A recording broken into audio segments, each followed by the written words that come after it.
আসসালামু আলাইকুম দর্শক, আপনাদের সকলকে স্বাগতম আমার চ্যানেলে। আজকে আমরা একটি তেঁতুল ম্যাটেরিয়াল প্রুনিং দেখব।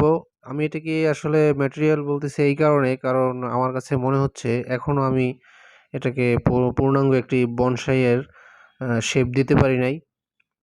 সো আমি আসলে কোনো ম্যাটেরিয়ালকেই আমার কাছে যত কালেকশন আছে আমি পূর্ণাঙ্গ বনসাই বলি না। এজন্যই আমি এটাকে তেঁতুল ম্যাটেরিয়াল বলতেছি।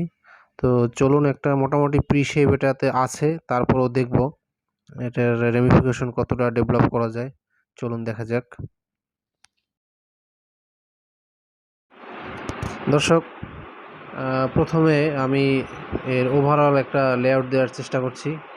তো এভারেজ যে বেশি বর্ধিত যে ব্রাঞ্চগুলো আছে, অর্থাৎ যে ব্রাঞ্চগুলো বর্ষাতে অনেক বেড়ে গেছে, তো ওভারঅল একদম যেটাকে বলে এভারেজলি আমি সবগুলোকে কেটে একটা মোটামুটি একটা শেপে নিয়ে আসব। এরপরে আমি মেইন যে রেমিফিকেশনের কাজটা, অর্থাৎ একদম জিরো লেভেল পর্যন্ত আমি যে স্ট্রাকচারটা রাখতে চাচ্ছি এই মুহূর্তে, অর্থাৎ আমার এটাকে কি বলবো, সুপার স্ট্রাকচারও বলা যায়, বা মেইন রেমিফিকেশনের যে বেসটা, তো সেটা আমি রাখবো। দেখা যাক। প্রথমে আমি ওভারঅল লেআউটটা নিয়ে নেই।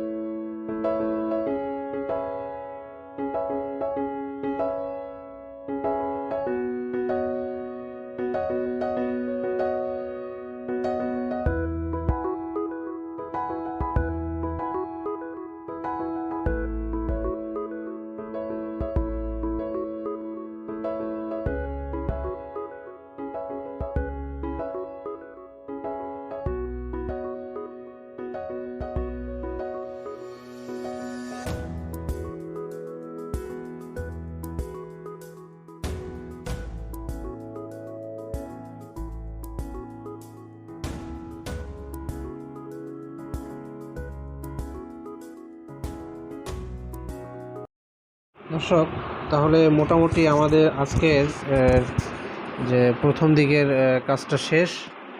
এবারে আমরা ফাইনালি যে রেমিফিকেশন কাজ, অর্থাৎ আমি একদম যে ব্রাঞ্চগুলো ফাইনালাইজ করব, তো এই কাজটা আমি খুব আস্তে আস্তে করব। যদিও এখানে আপনাদেরকে আমি সময়ের সুবিধার্থের জন্য সময় সাপেক্ষ বলে আমি এটা আপনাদেরকে আমি একটু ফরওয়ার্ড করে দেখাচ্ছি, তবে এই কাজটি করতে বেশ সময় লাগছে খানিকটা। তো দেখা যাক আমি ফাইনালি কীভাবে এর ব্রাঞ্চগুলোকে আমি রেমিফিকেশন করতেছি। চলুন দেখি।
ফাইনালি আজকের মতো আমাদের প্রুনিং কাজ এখানেই শেষ।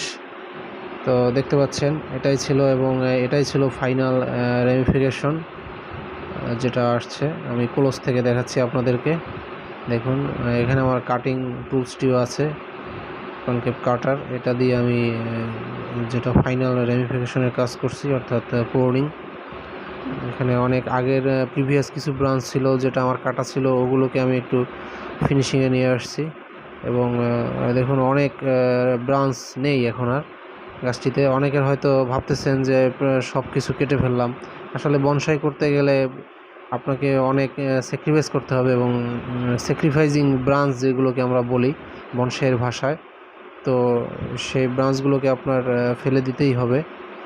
আপনার স্ট্রাকচার বনসাইয়ের ডিজাইন রেমিফিকেশনের প্রয়োজনে এগুলোকে আপনার ফেলতে হবে। তো দেখুন ম্যাক্সিমাম ব্রাঞ্চ আমি ফেলে দিছি, এবং যেগুলো ক্রস ওভার ব্রাঞ্চ থাকে সেগুলো ফেলে দিছি। তো এখন এই পর্যায়ে আসলে এখান থেকে নেক্সট যে ব্রাঞ্চগুলো আসবে তখন একটি সুন্দর শেপে চলে আসবে। তো এটাই ছিল আজকের মতো এখানে কাজ। দর্শক, কষ্ট করে এতক্ষণ ভিডিওটি দেখার জন্য আপনাদের সকলকে অসংখ্য ধন্যবাদ। আর আমার চ্যানেলটি যদি আপনাদের ভালো লাগে তাহলে অবশ্যই চ্যানেলটি সাবস্ক্রাইব করবেন, শেয়ার করবেন ভিডিওটি, এবং যদি ভিডিওটি ভালো লাগে অবশ্যই লাইক বাটনে একটি ক্লিক করবেন, আর চ্যানেলটি সাবস্ক্রাইব করে বেল আইকনে একটি ক্লিক করে রাখবেন, যাতে নেক্সটে আরও সুন্দর সুন্দর ভিডিও আমি দিতে পারি আপনাদেরকে। অসংখ্য ধন্যবাদ সকলকে এতক্ষণ ধরে কষ্ট করে সাথে থাকার জন্য।